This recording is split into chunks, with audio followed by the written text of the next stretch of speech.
민주당 송영길 대표가 대깨문 발언 논란에 대해 원팀을 강조한 것이라고 해명했지만 후폭풍은 여전합니다.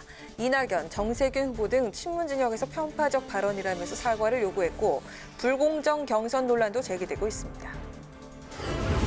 첫 민생행보에 나선 윤석열 전 검찰총장은 대전에서 카이스트 대학생들과 오찬을 함께하며 정부의 탈원전 정책을 비판했습니다. 윤 전 총장은 내일 국민의당 안철수 대표와 회동을 하는데 야권 통합 논의가 나올지 주목됩니다. 2차 추경안으로 소득 하위 80% 가구에 재난지원금을 지원하는 정부 방침을 두고 형평성 논란이 일고 있습니다. 더불어민주당은 내일 정책위원총회를 열어 지급기준 보완책을 논의하기로 했습니다. 뉴스앤 파워 인터뷰. 오늘은 국민의힘 초선 의원인 김용식 의원과 함께 윤석열 전 검찰총장의 입당 문제 등 야권의 대선 관련 움직임과 탈원전, KBS 수신료 인상 등 국회 과방위 이슈를 짚어봅니다.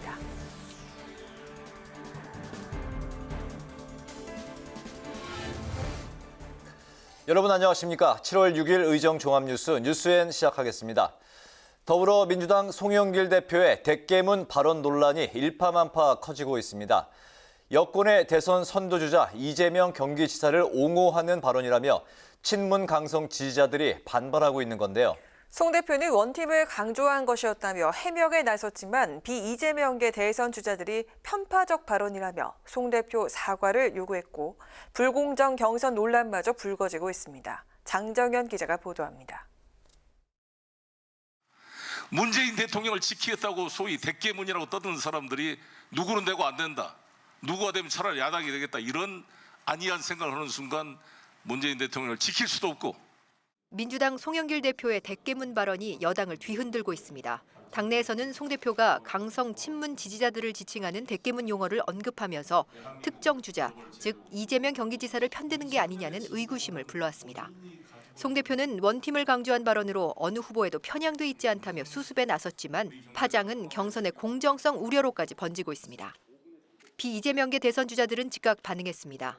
정세균 전 국무총리는 송 대표가 경선이 시작된 판에 사실상 특정 후보를 지원하는 편파적 발언을 했다고 비판했고 김두관 의원도 특정 세력이 당을 어렵게 하고 있다는 송 대표 이야기에는 동의할 수 없다고 말했습니다.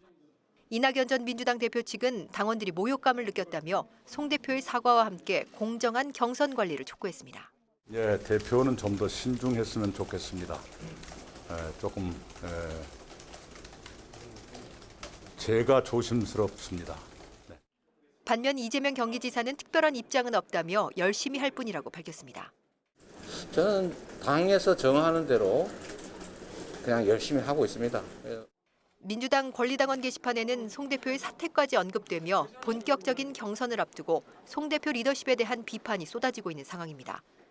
경선 일정 갈등과 조국 흑서 저자의 국민 면접관 교체 논란이 채 수습되기 전에 송 대표의 대깨문 발언이 또다시 친문 강성 지지층을 자극했다는 점에서 당내 불공정 경선 논란은 쉽게 가라앉지 않을 것으로 보입니다. 국회방송 장장현입니다. 야권에선 유력 대선 주자로 꼽히는 윤석열 전 검찰총장이 대전을 방문해 민생 행보를 이어갔고 내일은 안철수 국민의당 대표와 회동합니다. 국민의힘에선 김태호 의원이 이달 중순쯤 대선 출마를 선언할 예정인데 당 안팎의 대선 예비 후보를 합치면 야권 후보는 10명을 훌쩍 넘길 것으로 예상됩니다. 보도에 박지영 기자입니다. 정책 행보에 나선 윤석열 전 검찰총장이 오늘은 대전으로 향했습니다. 국립대전 현충원 참배에 이어 카이스트 원자핵 공학과 학생들과 정부의 탈원전 정책에 대해 의견을 나눴습니다. 잘못된 정책으로 많은 공학도들의 꿈을 빼앗았다는 비판의 목소리에 윤 전 총장도 성급하고 무리하게 추진된 탈원전 정책은 반드시 바꿔야 한다고 강조했습니다. 윤 전 총장은 야권 인사들과 소통도 늘려가고 있습니다. 지난 2일 국민의힘 대선 주자인 원희룡 제주지사와 3일 당 대외협력위원장인 권영세 의원을 만난 데 이어 내일은 국민의당 안철수 대표와 비공개 오찬을 함께할 예정입니다. 국민의힘 내 대선 주자인 하태경 의원과 유승민 전 의원은 여성가족부 폐지를 공약으로 내걸었습니다. 하 의원은 문재인 정부 들어 오히려 여가부가 젠더 갈등을 부추겼다며 대안으로 대통령 직속으로 젠더 갈등 해소위원회 설치를 언급했고 유 전 의원은 양성평등위원회를 만들겠다는 구상입니다. 이런 가운데 국민의힘 3선의 김태호 의원이 대선 레이스에 합류합니다.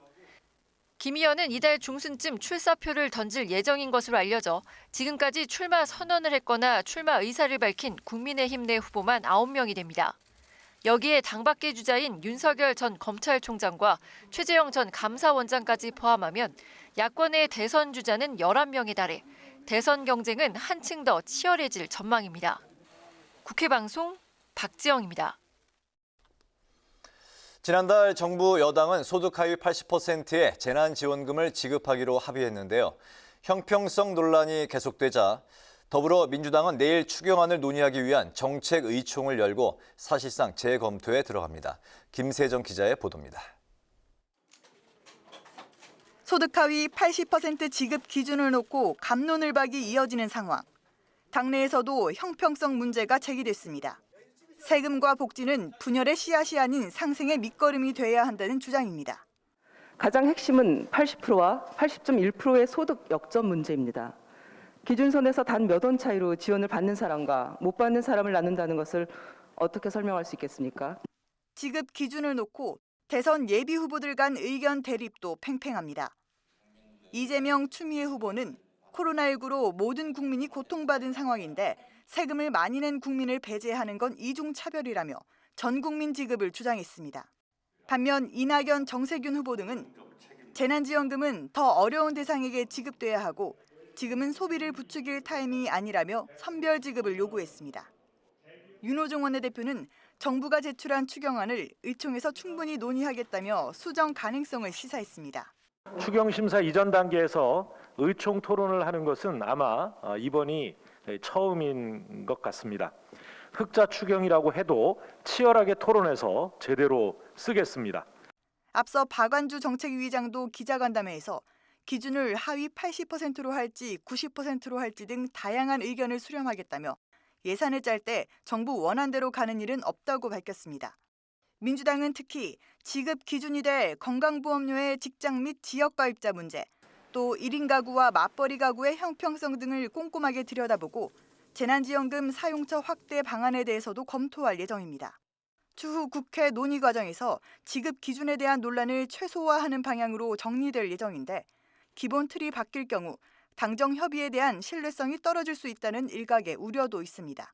한준호 대변인은 의총에서 외부 전문가들의 의견을 듣고 깊이 있는 논의를 이어가겠다고 밝혔습니다. 국회방송 김세정입니다. 박병석 국회의장이 한 그리스 수교 60주년, 그리스 독립 200주년을 맞아 그리스를 공식 방문했는데요. 카테리나 그리스 대통령을 만나 해운 조선업 분야 등 양국의 협력 방안을 논의했습니다. 홍혜진 기자가 전합니다. 코로나19 상황 속에서도 의회 차원의 적극적인 대면 외교를 펼치고 있는 박병석 국회의장이 이번엔 그리스를 찾았습니다. 한국 전 5대 파병 국가이기도 한 그리스와 다양한 분야의 실질적 협력을 강화하기 위한 순방입니다. 박 의장은 우리 시간으로 조금 전 카테리나 사켈라로풀루 그리스 대통령을 만나 해운대국인 그리스와 조선 강국인 한국이 시너지를 내기 위한 방안 등을 논의했습니다. 잠시 후에는 콘스탄티노스 타술라스 국회의장과 회담을 갖고 양국 의회 교류 활성화와 국방 분야 등에 대한 협력 방안 등도 협의할 계획입니다. 박 의장은 그리스 일정을 마치면 이탈리아 로마로 이동해 이탈리아 상하원 의장과 연쇄 회담을 갖고 의회 외교를 이어갑니다. 앞서 박 의장은 현지 시간으로 어제 그리스 수도 아테네에 도착해 한국전에 참전한 그리스 무명용사비 헌화로 공식 일정을 시작했습니다. 박 의장은 참전용사의 희생을 잊지 않고 기억하겠다며 감사의 인사를 전했습니다. 한국전쟁 때 1만여 명을 파병해줘서 우리 한국의 자유와 평화를 지켜주신 데 대해서도 감사드립니다.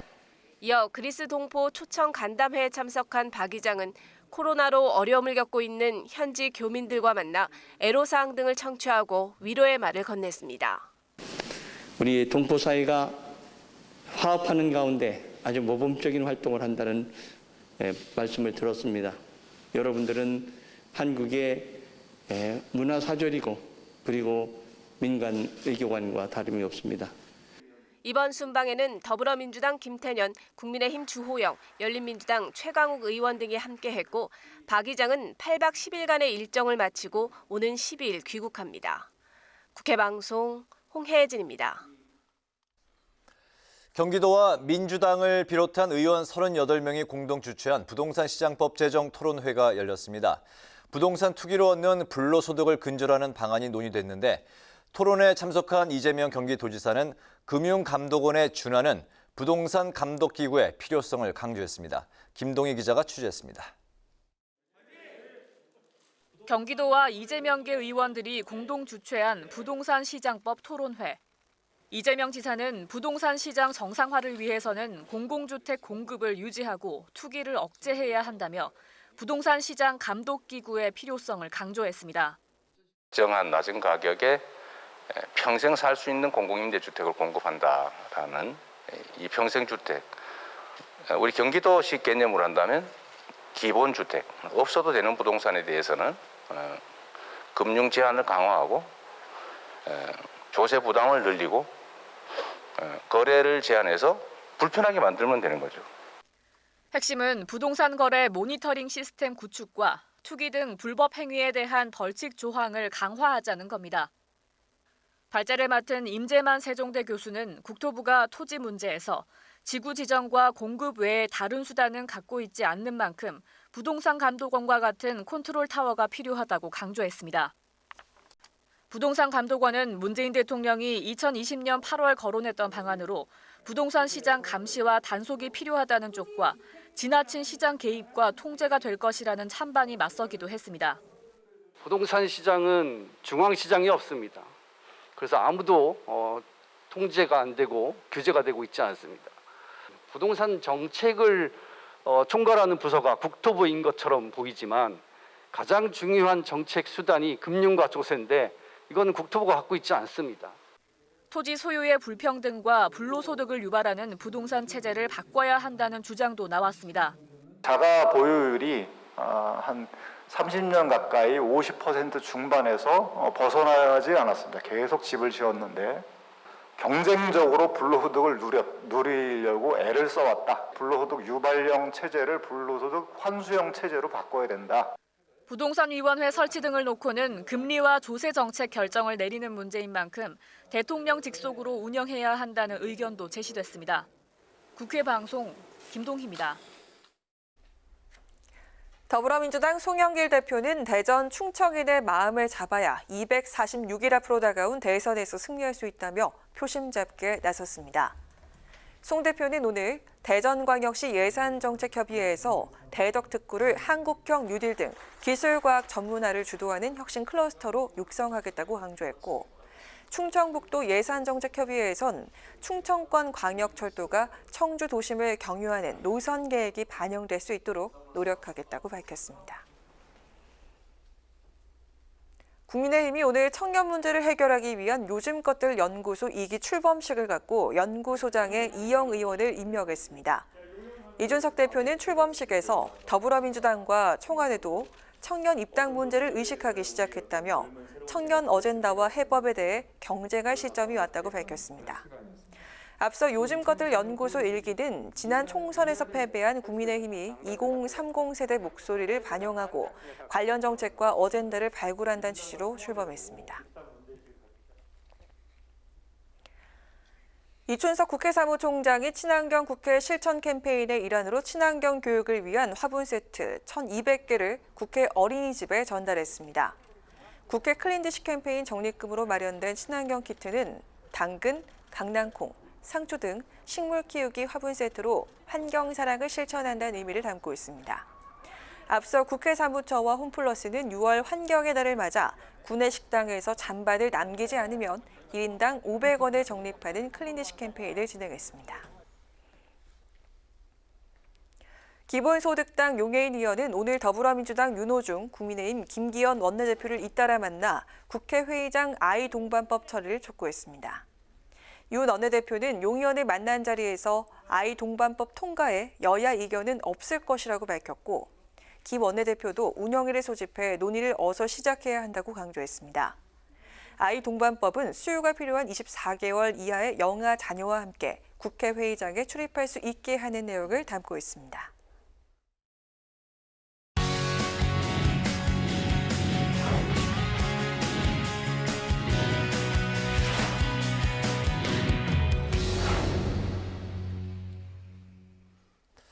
네, 오늘 이슈 분석 강민지 기자와 함께합니다. 강 기자 어서 오세요. 네.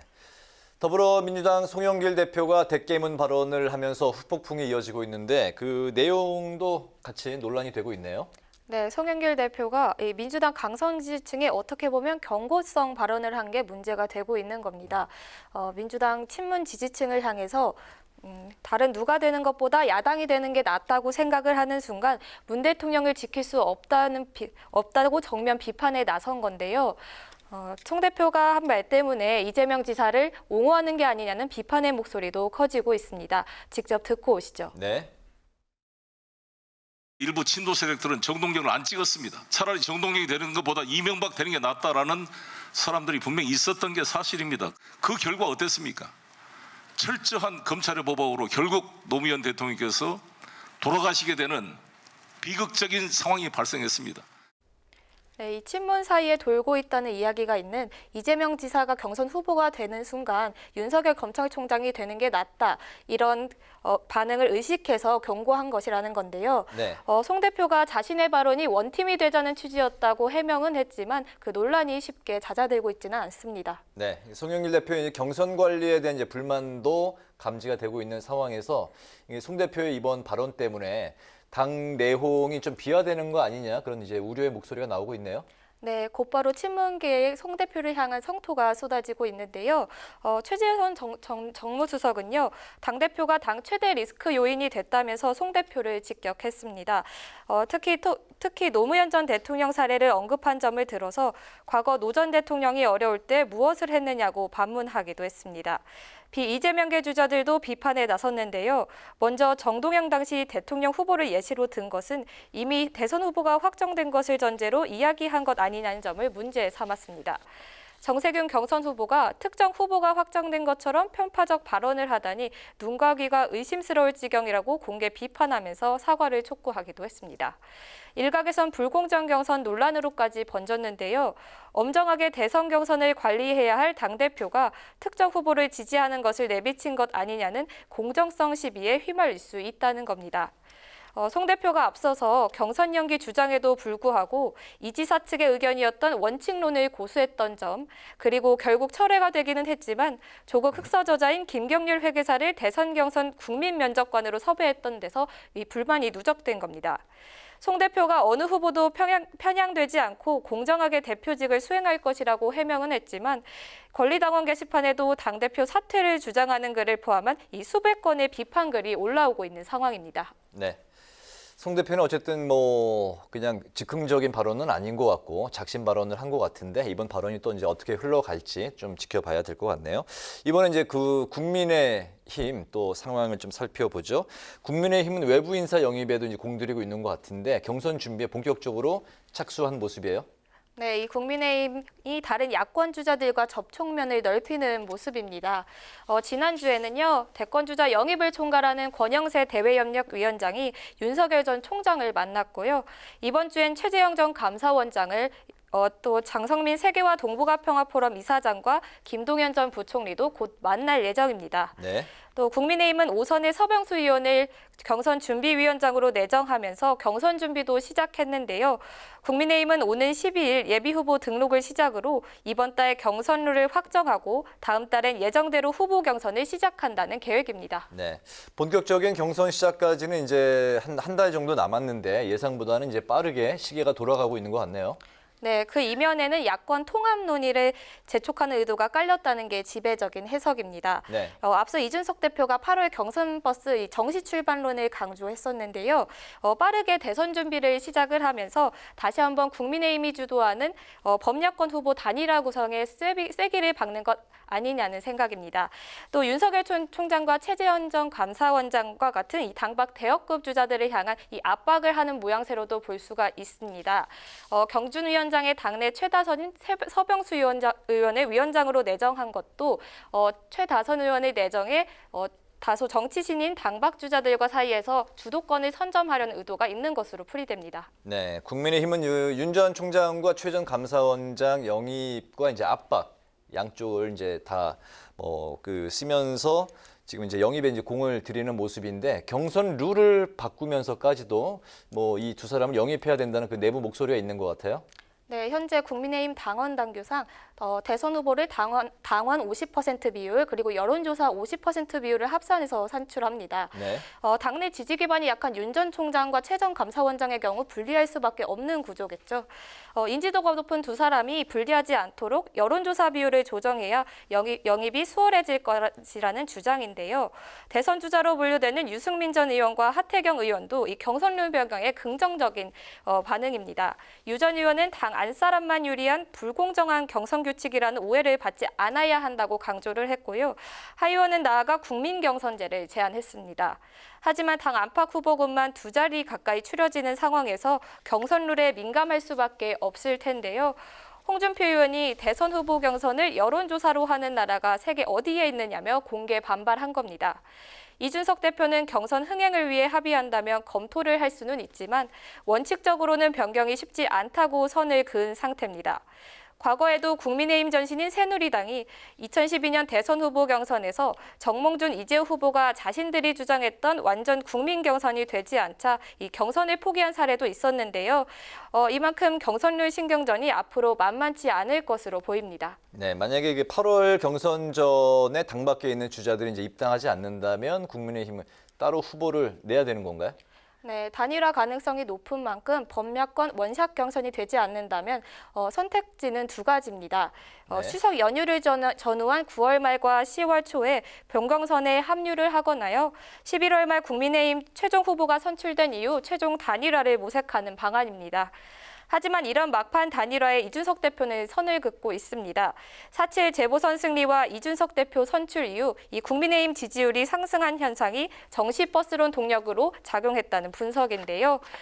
외부 주자를 모두 영입해 원샷 경선을 치르자는 국민의힘의 이 야권 빅텐트 구상이 현실화돼서 다음 달에 예정대로 경선 열차가 출발할 수 있을지는 조금 더 지켜봐야 할 것 같습니다. 네, 잘 들었습니다. 오늘 그 이슈 분석은 민주당 대깨문 내용 확산 그리고 국민의힘의 경선 룰을 중심으로 살펴봤습니다. 강민지 기자 수고했습니다.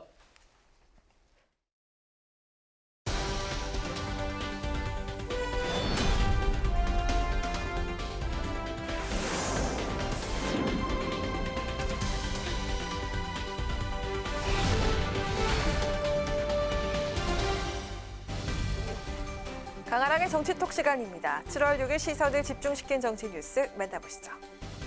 오늘의 첫 번째 정치톡은 잽대 UFC입니다. 민주당의 대선 예비 경선이 이재명 대 비이재명의 구도로 진행이 되면서 후보들 간의 신경전이 뜨겁습니다. 어제 있었던 2차 TV 토론회에서도 지지율 1위인 이재명 후보에 대한 다른 주자들의 집중 포화가 쏟아졌죠. 각 후보들은 이 후보의 대표 공약인 기본소득부터 역사관, 여배우 스캔들, 영호남 차별 발언 등 정책과 사생활, 발언, 태도 문제까지 하나하나를 거론하면서 공세 수위를 높였습니다. 특히 박용진 후보는요, 이 후보가 기본소득과 관련해서 자꾸 말을 바꾼다며 윤석열 전 총장 흉볼 것이 없다. 그 양반은 한 말이 없지 말을 뒤집은 적은 없다라고 지적을 했습니다. 이에 대해서 이 후보가 아닌 추미애 후보가 윤 전 총장을 가지고 이 후보를 비판하는 건 좀 과하다고 지적해서 눈길을 끌기도 했는데요. 박 후보는 오늘 이 같은 지적에 대해서 잽과 이종 격투기인 UFC에 비유해서 반박에 나섰는데요. 직접 들어보시죠. 2017년에 이재명 후보가 문재인 후보에게 당시 후보에게 했었던 거에 반의 반도 안 돼요. 진짜 저는 사실 그거로 치면 그냥 잽 정도를 날리는 거예요. 당시 문재인 후보한테 이재명 후보는 거의 UFC 수준으로 공격을 했잖아요. 그러니까 이재명 후보도 서운해하실 게 아니라 그걸 검증하고 서로 토론해야 돼요. 알겠습니다. 그게 맞는 자세죠. 자신이 이 후보에게 한 공격은 예전에 이 후보가 문 대통령에게 했던 공격에 비하면 약거였다. 이런 주장이죠. 그러면서 본선에 가기 전 당내 경선 과정에서부터 완벽하게 검증하고 가야 한다고 강조했습니다. 하지만 이 후보 측 생각은 다른 것 같습니다. 이 후보 캠프의 수석 대변인인 박찬대 의원은 오늘 서면 브리핑을 통해서 치열해도 품격은 있어야 한다면서 상대 후보를 흔들기 위한 돈 없는 네거티브와 지나친 신상 털기는 당원과 유권자들의 눈살을 찌푸리게 한다라고 지적을 했습니다. 그러면서 비판에도 배려와 동지애를 잃지 않았으면 한다고 촉구했습니다. 오늘 11일 컷오프를 앞두고 이재명 대세론을 꺾기 위한 각 후보들의 치열한 검증 공세. 과연 이 후보에게 가벼운 잽이 될까요? 아니면 UFC 경기처럼 치명타가 될까요? 이어서 오늘의 두 번째 정치톡입니다. 여성가족부 폐지 공약입니다. 내년 대선을 향한 여야의 경선 레이스가 한창인 가운데 각 후보들의 대선 공약에도 이목이 집중되고 있습니다. 오늘은 국민의힘 대선 주자인 유승민 전 의원과 하태경 의원이 나란히 여성가족부 폐지를 대선 공약으로 내세워서 눈길을 끌었는데요. 유 전 의원은 오늘 페이스북을 통해서 정부 모든 부처가 여성 이슈와 관계 있는데 여성가족부가 과연 따로 필요한가라면서 대통령이 될 경우 여가부를 폐지하고 대신 대통령 직속에 양성평등위원회를 설치하겠다고 공약을 했습니다. 그리고 타 부처와 중복되는 여가부 예산은 군복무를 마친 청년들을 위해서 쓰겠다고 밝혔는데요.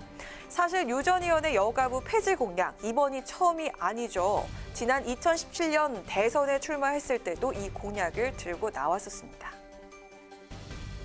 저는 여성가족부 폐지를 주장합니다.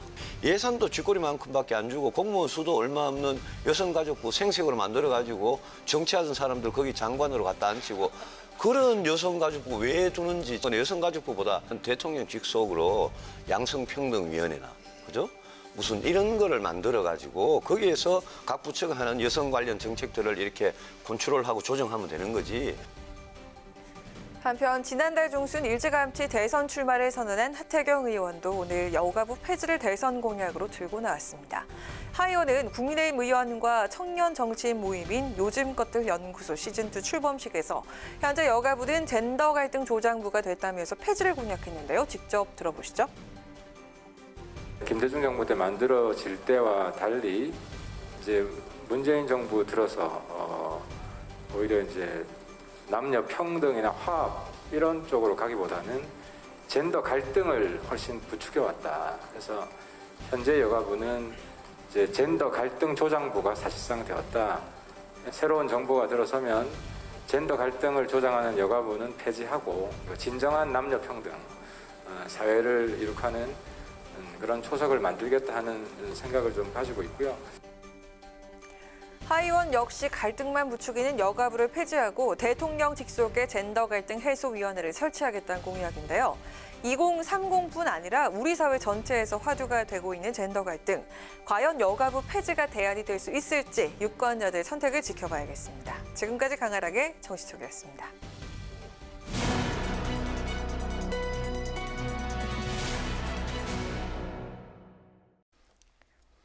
네, 어제 2차 TV 토론까지 마무리가 되면서 민주당 예비 경선 레이스가 열기를 더해가고 있는데요. 후보들 간 신경전도 점점 더 치열해지고 있습니다. 민주당 대선 경선 관련한 이슈들 현근택 전 더불어민주당 상근 부대변인을 화상으로 연결해서 관련 이야기 나눠보겠습니다. 대변인님 나와 계시죠? 안녕하십니까? 안녕하세요. 네, 안녕하세요. 현근택입니다. 네, 민주당이 그 당내 예비 경선은 이재명 대 반 이재명 구도로 이제 흘러가는 모습인데요. 후보들과 이제 신경전이 뜨거운 만큼 흥행도 그만큼 비례해서 잘 되고 있는지 먼저 궁금하고요. 그리고 민주당의 예비 경선에 대한 당 안팎의 분위기 그리고 평가는 어떤지 먼저 듣겠습니다.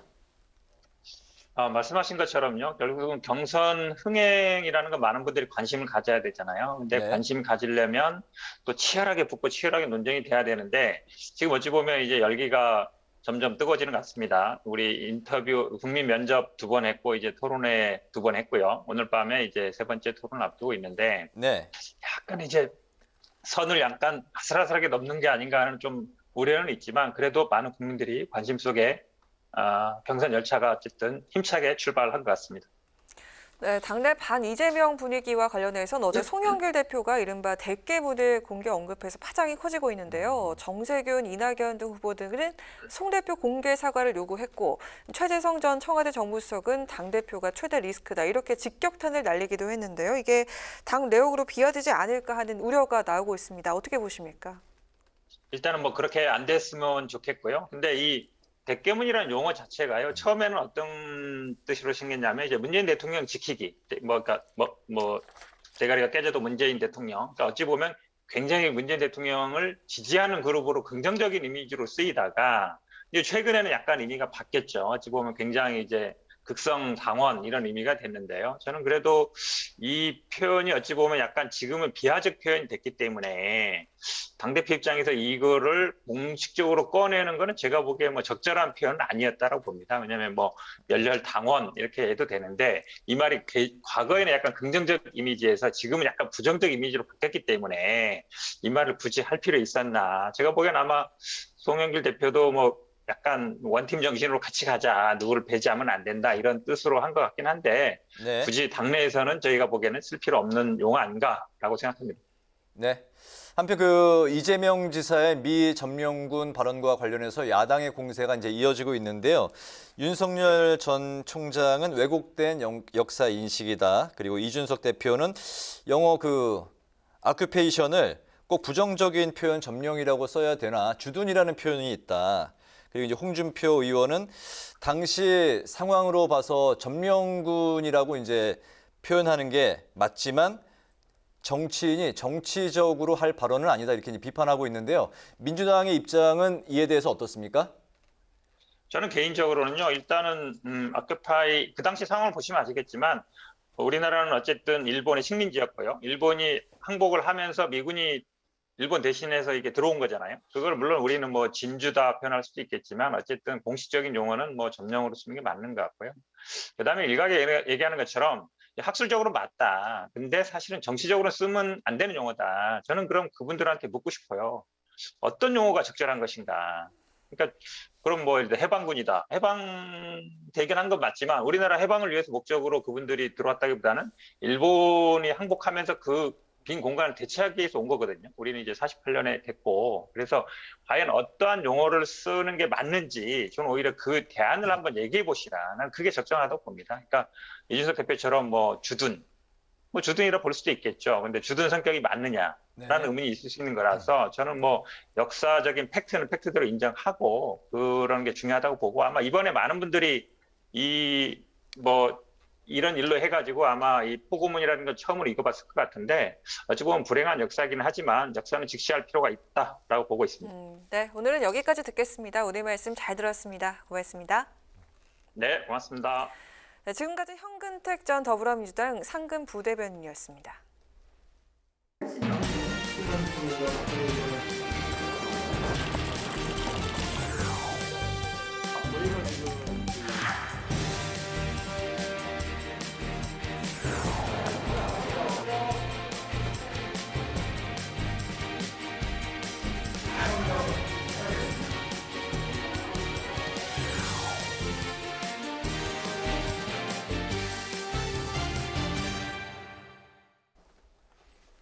네, 이번 시간은 뉴스앤 파워 인터뷰 코너입니다. 본격 대선 전국에 들어서면서 야권 통합과 단일 대선 주자 선출 등 국민의힘 앞에 놓인 현안이 많습니다.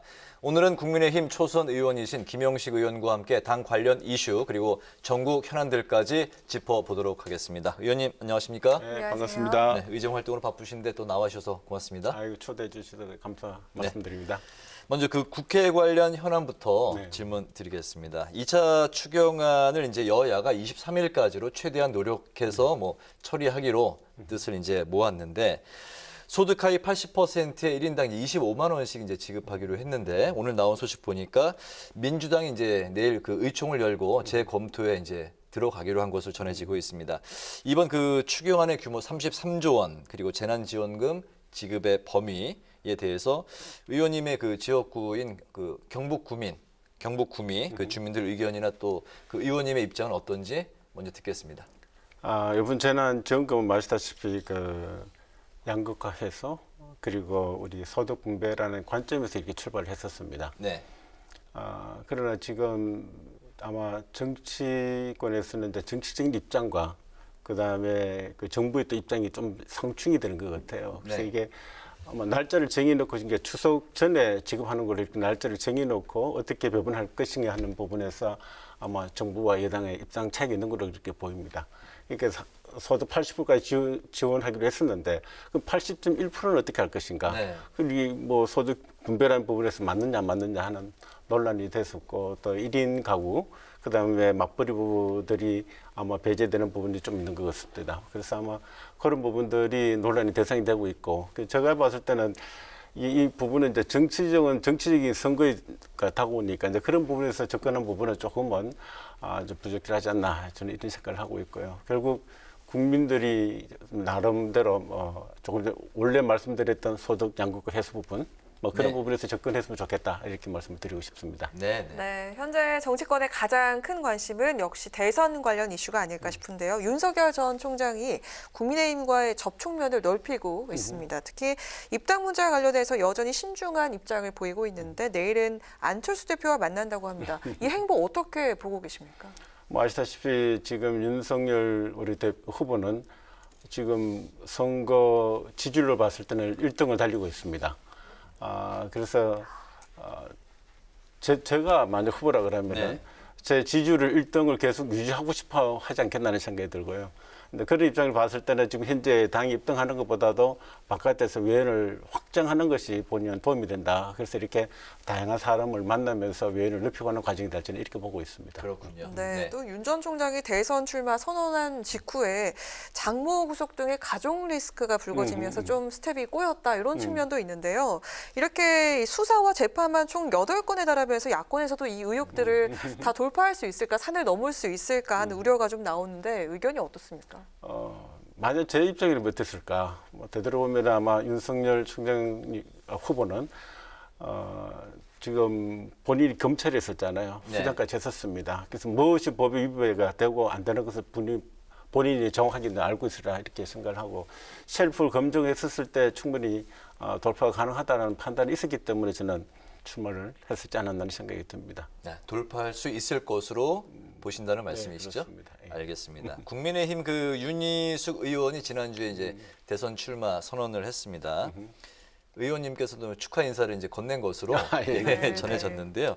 초선 의원이잖아요. 그 윤희숙 의원이 그 국민의힘 대선 경선 레이스에 어떻게 뭐 좀 좋은 쪽으로 어떻게 분위기를 좀 이렇게 몰고 갈 수 있을지 어떻게 보십니까? 우리 윤희숙 의원님은 뭐 초선입니다. 굉장히 신선하고요. 네. 경제학자입니다. 그리고 포퓰리즘 파이터라고 얘기를 합니다. 그 닉네임도 가지고 있을 뿐만 아니라 제가 봤을 때 이 지금 우리 이재명 지금 후보하고도 많은 논란이 있고 있습니다만 아주 신선하게 잘 싸우고 있는 걸 보고 있습니다. 그래서 우리 당내에서는 우리 윤희숙 의원뿐만 아니라 지금 원희룡 지금 후보도 아마 출마 선언을 하는 걸 알고 있습니다만 다양한 후보들이 조금 전에 말씀드려보니 11명의 후보가 아마 지금 출마하는 걸 이렇게 보고 있어요. 네. 그 이야기는 다양한 목소리를 들을 수 있기 때문에 제가 봤을 때는 우리 국민의 눈높이에 맞추는 아마 후보 경쟁 또는 그 결과가 나오지 않을까 하는 생각을 해봅니다. 윤희숙 의원의 가장 큰 강점이라고 하면 어떻게 말씀하실 수 있을까요? 뭐 경제학자로서 우리 지금 현 시대를 정확하게 읽고 있고 지금 포퓰리즘이 가지고 오는 그 피해라 그래야 되나 그런 부분도 정확하게 인지하고 있기 때문에 그런 부분에 대한 어떤 우리 파이터로서 지금 그 역할을 잘 할 수 있을 것이다. 저는 그렇게 생각하고 있습니다. 그렇군요. 네, 이어서 의정활동 관련 내용도 한번 짚어보도록 하겠습니다. 의원께서는 현재 과기방통위 소속이시고 공학 전문가로서 평소에 과학기술 분야에 많은 노력을 기울이고 계신 걸로 알고 있는데요. 얼마 전에 의원님이 제안하신 과학기술 강국 포럼이 발족에 대해서 본격적인 활동에 들어갔다는 소식도 들었습니다. 공동위원장을 맡으신 걸로 알고 있는데요. 이 활동 계획과 또 포럼의 목적에 대해서 한번 들어보겠습니다. 지금 과학기술 강국은 아마 전 과학인들이 다 모여가 있다. 그래서 우리 과학기술 단체에 과청이라고 얘기합니다. 네. 과학기술 단체 연합회가 아마 표정이 들어가 있고요. 네. 그다음에 그 공학한림원, 과학한림원 그리고 의학한림원까지 다 들어가 있습니다. 지금 원래 그 취재 목적은 지금 우리가 탈원전이라든지 또는 우리가 광우병이라든지 이런 부분들이 우리 과학인들이 적절하게 대응을 잘 못했었다. 그 이유는 소통이 부재했었다. 그리고 첫 번째는 소통이었고요.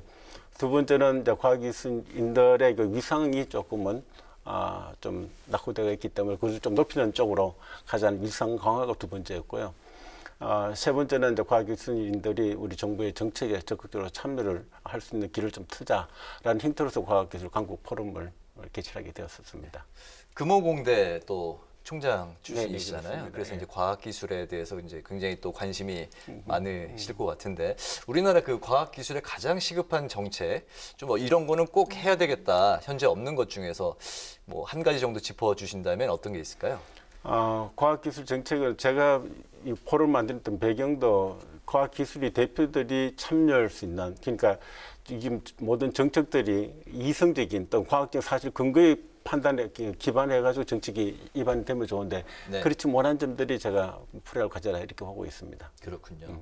정부의 그 탈원전 정책과 관련해서도 이제 그 의원님께서 꾸준히 그 문제점을 지적해 오고 계신데요.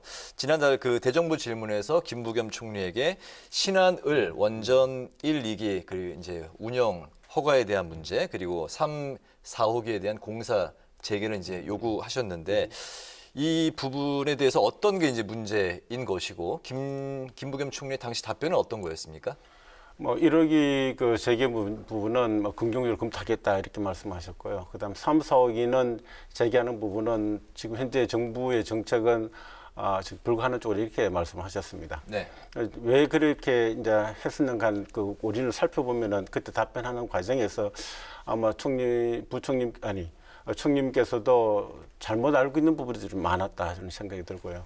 지금 탈원전의 추치라고 하셨는데 지금 탈원전을 했었던 국가들도 지금 원전 부흥 쪽으로 지금 회귀를 했었다 부분 말씀을 드리고 싶고 지금 아시다시피 에너지는 그러니까 이게 지금 안보로 저는 보고 있습니다. 안보요? 안보입니다. 네. 그래서 이게 굉장히 탄소 중립뿐만 아니라 우리 에너지 안보를 지킬 수 있는 것은 지금 현재 원전이 가동하는 것이 저는 맞다고 보고 있습니다. 네. 그리고 이제 1, 2호기 이제 운영에 대한 이제 허가가 왜 나야 되는 것이고 3, 4호기는 왜 공사를 재개해야 되는 것인지 이 부분도 좀 그 덧붙여서 말씀해 주실까요? 예. 1, 2호기는 지금 1, 2호기는 거진 다 됐습니다. 완공이 됐었는데 운영 허가를 지금 못 맡은 상황입니다. 네. 그래서 이게 그때의 그 원난 위원들과 만났습니다만은 기준이 좀 턱없이 높게 맞춰져가 있다. 그래서 아마 그 부분은 충분히 진행하면서도 가동하면서도 맞출 수 있는 부분들이 합의가 좀 된 부분 좀 있습니다. 그래서 그런 부분이 잘 타개가 된다 그러면 저는 충분히 가동하리라고 보고 있고요. 3, 4호기는 저는 해야 된다고 보고 있습니다. 왜 그런 거예요? 그 이유 중에 하나가 3, 4호기는 그 원전을 공포가 아마 있었기 때문에 사람들이 이제 그 짓는 걸 반대를 했다고 보고 있는데 이제 과학기술을 발전했을 뿐만 아니라 원전은 세계에서 굉장히 안전한 겁니다. 안전한데도 그것을 이제 우리가 공포가 과학을 집어삼켰다라는 말이 있지 않습니까? 그와 같은 행국이 왜 만들어졌는가? 결국 소통 부재였었다. 그래서 저는 그 소통을 통해 가지고 3, 4호기는 재개가 돼야 된다. 그 이유 중 하나가 에너지를 안보라고 그랬는데 그 안보를 지킬 수 있고 탄소 중립을 이룩할 수 있는 거는 3, 4호기 재개라 저는 이렇게 보고 있습니다. 요거 3, 4호기에 들어간 예산이 대략 한 어느 정도 되나요? 제가 지금 한 길을 만들 때 한 1조 5천 정도 내가 드는 걸로 파악하고 있습니다만 정확한 금액은 확실히는 왜냐하면 기사로 본 거는 현재 그때까지 들어간 거는 이제 한 700억 정도라고 봤거든요. 3, 4억 아닙니다. 3, 4억이는 조성하는데 한 7천억 정도가 7천억인가요? 들어갔었습니다. 네네. 예. 그래서 그 예산이 헛되지 않도록 그렇습니다. 쓰여져야 된다. 당연하죠. 공사가 재개돼야 된다라는 그런 입장이신 거죠? 공사 재개되는 것도 중요합니다만 중요한 거는 우리 국민들한테 또는 원전을 수출하고 합니다만 인식이 우리가 탈원전이 아닌 원전을 부흥한다는 시그널을 주는 것이 저는 무엇보다 중요하다. 아마 그게 3, 4억이 재개된다면은 국민들한테 그런 시그널을 주는 시발점이 될 것이다 이렇게 보고 있습니다. 알겠습니다. 네, 또 그리고 과방위 현안 쪽에서 관심이 모아지고 있는 게 바로 지난주 KBS 이사회가 의결한 수신료 인상안입니다. KBS가 인원 감축 등 국민들을 설득하기 위한 자구책도 마련을 했지만 수신료 거부 국민청원까지 등장을 한 그런 상황인데요. 현재 과방위의 분위기나 의원님 생각을 좀 어떨지 들어보고 싶습니다. 제가 감사 때도 지적을 많이 했습니다. 그 이유 중에 하나가 KBS 지금 방망 경쟁 부분, 그리고 평균 연봉이 삼성전자의 평균 연봉보다 KBS가 많습니다. 그래서 이게 방망 경쟁이 많이 지목이 됐었고요. 첫 번째는 이제 셀프 인상을 했었다. 그래서 우리 국민 눈높이 맞지 않는 인상 때문에 국민들이 굉장히 불편해하고 있고, 또 왜 우리가 세금 수신을 내야 되느냐 하는 부분에서도 공감대를 형성이 좀 못하고 있다. 그래서 우리 지금 야당은 반대 입장이 있습니다. 아마 여당에서도 일부적으로 반대를 하고 있습니다만은 혹여나 정치적으로 어떤 결탁을 통해 가지고 승인한다면 저는 그 부분은 굉장히 막아야 되지 않겠나 하는 생각을 가지고 있습니다. 상임위 통과가 불발될 가능성이 있을까요? 지금 현재로 봤을 때는 불발될 가능성이 없지 않겠나 이렇게 생각하고 있습니다. 근데 KBS 측의 입장을 들어보면 고급 인력이고 그 임금에 대한 게 다른 그 대기업이나 이런 데에 비해서 그렇게 결코 높은 편이 아니다. 그리고 이제 어쨌든 또 직원들의 사기를 면을 생각했을 때 18년 차 이상의 연봉 1억이다라는 입장이고, 직원의 이제 전체 50% 이상은 잘못된 거고 48%가 1억 연봉이다라는 이제 입장이고, 그리고 이제 가장 수신료를 인상해야 되는 이유로는 디지털화 등 첨단 기술 장비 이야기를 이제 곁들여서 하고 있거든요. 그 부분도 맞습니다만은 이 공영방송으로서 이게 정치 중립 이런 부분들이 지켜야 되는데 그렇지 못한 부분들도 아마 국민들로부터 비난을 받고 있지 않나는 생각이 듭니다. 그래서 그런 부분들이 먼저 선결이 됐었을 때 국민들로부터 아마 공감대를 형성할 수 있지 않겠나 이런 생각이 듭니다. 지금 국회 전반적인 분위기는 어떻게 문턱을 통과할 가능성에 대해서는 어떻게 내다보고 일부 있습니까? 여당에서는 찬성하시는 분도 있으리라 저는 생각하고 있습니다만 지금 먼저 일단 우리 상임위원장 이원영 상임위원장께서도 아마 반대 의견을 표명한 걸로 알고 있습니다. 반대할 가능성이 높다라고 생각을 하십니까? 저는 이제 상임위원장이 반대하고 있으면은 야당도 반대하고 여당의 위원장도 반대한다면은 그렇게 되지 않을까 하는 생각을 가지고 있습니다. 네, KBS 수신료 문제는 어떻게 결론이 날지 저희는 이제 또 계속 지켜보도록 하겠습니다. 오늘 뉴스앤파워 인터뷰는 야권의 대선 관련 움직임, 그리고 탈원전, KBS 수신료 인상 등 국회 과방위 이슈를 중심으로 지금까지 국민의힘 김영식 의원과 함께했습니다. 의원님 오늘 말씀 감사합니다. 네, 고맙습니다. 어제 오늘 남부지방에는 최고 500mm 이상의 물폭탄이 쏟아지면서 홍수와 산사태특보까지 내려졌습니다. 장마전선은 내일 새벽까지 남부지방에 머물다 낮부터 다시 중부지방으로 북상하겠는데요. 비구름의 중심이 위치하는 충청 지역에 강한 비가 쏟아지겠습니다. 철저한 대비가 필요합니다. 네, 오늘 뉴스에는 여기서 마치겠습니다. 시청해주신 여러분 고맙습니다.